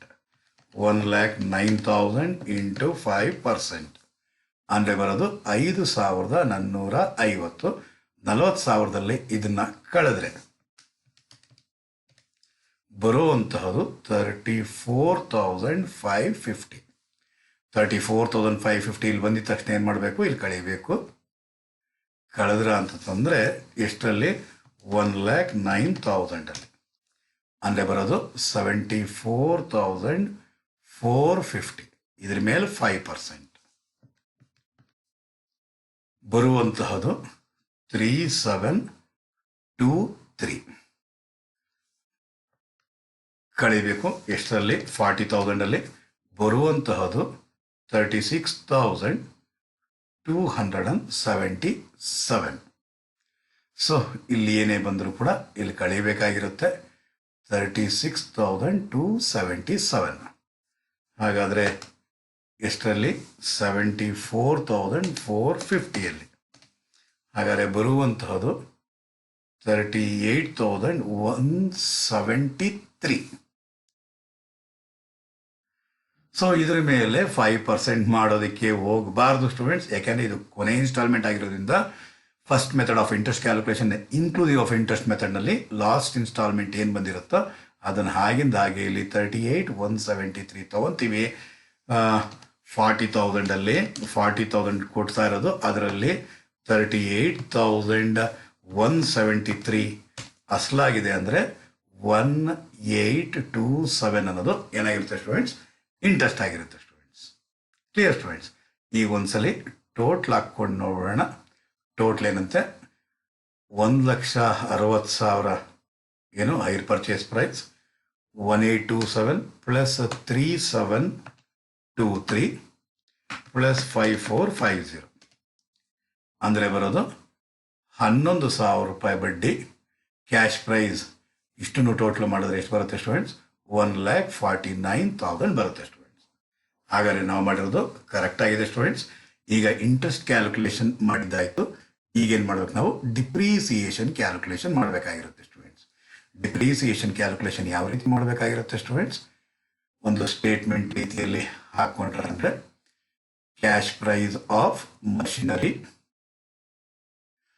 ಎಷ್ಟಂತೆ ಕ್ಯಾಶ್ ಪ್ರೈಸ್ ಇರುವಂತಹದ್ದು 1,49,000 less first year depreciation. First year depreciation 1,49,000 ಮೇಲೆ 10% ಅಂದರೆ 14,900. 1,49,000 ಇಂಟು 10% ಮಾಡಿದ್ರೆ ಬರೋದು 14,500 ಬರುತ್ತೆ. ಕಳೆದ್ರೆ ಬರೋದು 1,34,100 ಲೆಸ್ ಸೆಕೆಂಡ್ ಇಯರ್ ಡಿಪ್ರಿಸಿಯೇಷನ್. ಇದ್ರ ಮೇಲೆ ಕ್ಯಾಲ್ಕುಲೇಟ್ ಮಾಡಬೇಕು. ಇಂಟು 10% ಅಂದರೆ 13,410. ಕಳೆದ್ರೆ ಬರುವಂತಹದ್ದು 1,20,690. ಇದ್ರ ಮೇಲೆ ಮತ್ತೆ third year depreciation less third year depreciation. ಇಲ್ಲಿ ಇಯರ್ ಅಂತ ಮೆನ್ಷನ್ ನೀವು ಮಾಡಬೇಕಾಗಿರುತ್ತೆ ಸ್ಟೂಡೆಂಟ್ಸ್. ಬರೋದು 1,20,690. ಕಳೆದ ಮೇಲೆ ಬರೋದು 108,621. ನಮಗೆ 3 ವರ್ಷದ ಡಿಪ್ರಿಸಿಯೇಷನ್ ಬೇಕಾಗಿತ್ತು. ಇದು ಫಸ್ಟ್ ಇಯರ್ ಡಿಪ್ರಿಸಿಯೇಷನ್, ಇದು ಸೆಕೆಂಡ್ ಇಯರ್ ಡಿಪ್ರಿಸಿಯೇಷನ್, ಇದು ಥರ್ಡ್ ಇಯರ್ ಡಿಪ್ರಿಸಿಯೇಷನ್ ಆಗಿದೆ ಸ್ಟೂಡೆಂಟ್ಸ್. ಈಗ ಇವೆರಡನ್ನೂ ನೋಡ್ಕೊಂಡು ಎಂಟ್ರಿಗಳು ಪಾಸ್ ಮಾಡಬೇಕಾಗಿರುತ್ತೆ ಸ್ಟೂಡೆಂಟ್ಸ್. ಹಾಗಾದರೆ 1,12,006ಗೆ ಇದು ನಾನು ನಿಮಗೆ ಹೋಮ್ವರ್ಕ್ ಅಂತ ಕೊಡ್ತಾ ಇದ್ದೀನಿ ಸ್ಟೂಡೆಂಟ್ಸ್. ಎಂಟ್ರಿಗಳನ್ನ ಯಾವ ರೀತಿ ಮಾಡಬೇಕು ಅಂತ ಹೇಳಿರ್ತೀನಿ, ನೀವು ಆ ರೀತಿ ಮಾಡ್ಕೊಂಡು ಹೋಗಿ. 1,12,006ಗೆ ಡೌನ್ ಪೇಮೆಂಟ್ಗೆ ಎಂಟ್ರಿ ಪಾಸ್ ಮಾಡಬೇಕಾಗಿರುತ್ತೆ ಸ್ಟೂಡೆಂಟ್ಸ್. ಡೌನ್ ಪೇಮೆಂಟ್ ಎಂಟ್ರಿ ಏನು ನಾನು ಮೊದಲೇ ಹೇಳಿದ್ದೀನಿ, ಇದು ಅಸಲು ಬೆಲೆ. So machinery account debtor to what? Bank account. ಎಷ್ಟು ಸಾವಿರ? 40,000 40,000. ಇದು ಯಾವುದಕ್ಕೆ ಸ್ಟೂಡೆಂಟ್ಸ್? ವರ್ಷಕ್ಕೆ ಒಂದು ಸಲ ಪಾಸ್ ಮಾಡುವಂತಹದ್ದು, ಪ್ರಾಬ್ಲಮ್ಗೆ ಒಂದು ಸಲ ಡೌನ್ ಪೇಮೆಂಟ್ ಮಾಡುವಂತಹದ್ದು. ಸೊ ಇದನ್ನ ಒಂದು ಎಂಟ್ರಿ ಪಾಸ್ ಮಾಡ್ತೀರಾ ಸ್ಟೂಡೆಂಟ್ಸ್. ಇನ್ನು ಪ್ರತಿ ವರ್ಷ 4 ಎಂಟ್ರಿ ಪಾಸ್ ಮಾಡ್ತೀರಾ ಸ್ಟೂಡೆಂಟ್ಸ್. ನೋಡಿ, ಅಸಲು ಬಡ್ಡಿ ಸೇರಿಸಿ ಇವೆರಡು ಸೇರಿಸಿ ಕೊಡಬೇಕಾಗಿರುತ್ತೆ. ಹಾಗಾದರೆ machinery account due entry first ಏನು? ಮಿಷನರಿ ಅಕೌಂಟ್ ಡೇಟಾ ಎಷ್ಟು? 34,550. ಇಂಟ್ರೆಸ್ಟ್ ಅಕೌಂಟ್ ಡೇಟಾ ಎಷ್ಟು? 5450 ಟು ಹೈರ್ ವೆಂಡರ್ ಅಕೌಂಟ್ ಇವೆರಡೂ ಸೇರಿಸಿದ್ರೆ ಬರೋದು 40,000. ನೆಕ್ಸ್ಟ್ ಆಮೇಲೆ ಏನು ಮಾಡಬೇಕಾಗಿರುತ್ತೆ? ಪೇಮೆಂಟ್ ಮಾಡಬೇಕಾಗಿರುತ್ತೆ. ಹೀಗೇನೆ ಫಸ್ಟ್ ಎಂಟ್ರಿ ಆಗ್ತಾ ಇದ್ದಾಗೆ ಹಾಗಿಂದಾಗೆ ನೆಕ್ಸ್ಟ್ ಏನು ಮಾಡಬೇಕು? Hire vendor account data to cash account or bank account. ಎಷ್ಟು ಸಾವಿರ? 40,000 40,000. ಇವೆರಡು ಎಂಟ್ರಿ ಜೊತೆಗೆ ಏನು ಮಾಡಬೇಕಾಗಿರುತ್ತೆ? 3ನೇ ಎಂಟ್ರಿ ಏನು ಪಾಸ್ ಮಾಡಬೇಕಾಗಿರುತ್ತೆ? ಡಿಪ್ರಿಸಿಯೇಷನ್ ಫಸ್ಟ್ ಇಯರ್ ಡಿಪ್ರಿಸಿಯೇಷನ್ ಎಷ್ಟಂತೆ 14,900. ಹಾಗಾದರೆ depreciation account data to machinery account ಎಷ್ಟು 14,900. Next interest and depreciation transfer to P and L account. Interest ಮತ್ತು ಡಿಪ್ರಿಸಿಯೇಷನ್ನ ಪಿ ಅಂಡ್ ಎಲ್ ಅಕೌಂಟ್ಗೆ ಟ್ರಾನ್ಸ್ಫರ್ ಮಾಡಬೇಕು ಅಂತಂದರೆ ಫಸ್ಟ್ ಇಯರ್ ಇಂಟ್ರೆಸ್ಟ್ ಮತ್ತು ಫಸ್ಟ್ ಇಯರ್ ಡಿಪ್ರಿಸಿಯೇಷನ್ನ P and L account transfer ಮಾಡಬೇಕಂತೆ. P and L account data to interest to depreciation. Interest ಎಷ್ಟಂತೆ 5450. First year depreciation ಎಷ್ಟಂತೆ 14,900. ಇವೆರಡೂ ಕೂಡಿದ್ರೆ 14,900 ಪ್ಲಸ್ 5450 ಕೂಡಿದ್ರೆ ಬರೋದು 20,350 ಡೆಬಿಟ್ ಆಗಿರುತ್ತೆ. ಹಾಗಾದ್ರೆ ಇದು ಬೀಯಿಂಗ್ ಡೌನ್ ಪೇಮೆಂಟ್ ಮೇಡ್, ಇದು being first instalment due, being first instalment paid, being depreciation charge on machinery, being interest and depreciation transfer to P and L account. 4 entry. ಮತ್ತೆ 4 entry ಇದೆ, 1 2 3 4 amount change.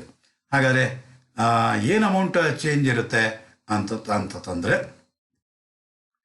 ಸ್ವಲ್ಪ ಇಲ್ಲಿ ಗಮನಿಸಿದ್ದೆ ಆದರೆ red pen ಉಪಯೋಗಿಸ್ತಾ ಇದ್ದೀನಿ. Missionary account debtor ನೋಡ್ರಿ, ಇದು machinery account debtor. Interest account data to hire vendor account. ಮತ್ತೆ ಅದನ್ನೇ hire vendor account data to bank account. ನಾನು ತೋರಿಸ್ತಾ ಇರೋದು ಅಮೌಂಟ್, ಹೇಳ್ತಾ ಇರೋದು ಎಂಟ್ರಿ. ಅಮೌಂಟ್ ಏನು ಬರೀಬೇಕು ಅನ್ನೋದು ಕನ್ಫ್ಯೂಷನ್ ಇರುತ್ತೆ ಮಕ್ಕಳಿಗೆ. ಡ್ಯೂ ಎಂಟ್ರಿ ಆಯಿತು, ಪೇಮೆಂಟ್ ಎಂಟ್ರಿ ಆಯಿತು. Depreciation account data to depreciation charge ಮಾಡೋದಕ್ಕೆ ಏನು depreciation account data to machinery account 13,410. Depreciation charge ಮಾಡಿದ್ಮೇಲೆ interest and P and L account transfer to interest and depreciation transfer to P and L account. So interest ಎಷ್ಟು 3723, depreciation ಎಷ್ಟು 13,410. ಹಾಗಾದರೆ P and L account data to depreciation account to interest account. Clear students? ಅರ್ಥ ಆಗಿದೆ ಅಂತ ಭಾವಿಸಿದ್ದೀನಿ students. 2ನೇ ವರ್ಷದ entry ಮುಗೀತು. ಈಗ 3ನೇ ವರ್ಷದ ಎಂಟ್ರಿ ಯಾವ ರೀತಿ ಮಾಡಬೇಕಾಗಿರೋದು ನೋಡ್ರಿ. Machinery account data 38,173. Interest account data 1827 to hire vendor account 40,000. ಮತ್ತೆ ಆಮೇಲೆ ಏನು ಮಾಡಬೇಕು? Hire vendor account data to bank account 40,000 payment entry. Third year ಡಿಪ್ರಿಸಿಯೇಷನ್ಗೆ ಎಂಟ್ರಿ ಏನು? ಥರ್ಡ್ ಇಯರ್ ಡಿಪ್ರಿಸಿಯೇಷನ್ಗೆ depreciation account data to machinery account. Interest and depreciation transfer to P and L ಅಕೌಂಟ್ಗೆ entry ಏನು? P and L account data to interest account to depreciation account.